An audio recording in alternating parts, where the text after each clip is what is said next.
9.117.208 sono i proventi complessivi raccolti dalla Fondazione Città della Speranza, collegata all'Istituto di Ricerca Pediatrica e che da 25 anni sostiene tutto ciò che è utile per la cura dei piccoli pazienti e il sostegno al reparto di oncoematologia pediatrica di Padova. L'Assemblea dei soci ha approvato il bilancio 2019 con risultati incoraggianti nonostante le difficoltà anche economiche dovute al Covid. Testimonianza della trasparenza, dell'onestà, del fatto che ogni centesimo noi raccogliamo andiamo a verificare dove va e siamo sicuri di quello che viene speso.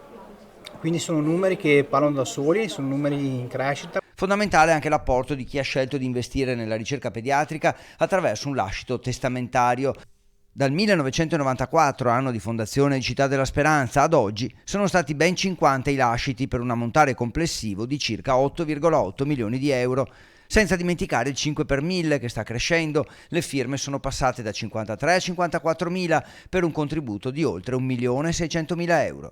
Questo istituto di ricerca pediatrica può crescere ulteriormente, adesso ospita circa 300 ricercatori ma già stretto, la fondazione sta raccogliendo bene, sta crescendo su altri territori, dobbiamo andare in tutta Italia perché ricordiamo che un bambino che si ammala di malattie oncoematologiche di tutta Italia passa anche qui per Padova e quindi dobbiamo far conoscere questo a tutti. Presentata infine la staffetta Una squadra per la ricerca, in programma il 26 settembre in collaborazione con l'Esercito nei centri di 17 città italiane. 30 squadre con 12 atleti ciascuna si alterneranno nell'arco di 12 ore attorno a specifici percorsi ad anello con l'obiettivo di percorrere più chilometri possibile. La somma sarà convertita in una donazione per la ricerca.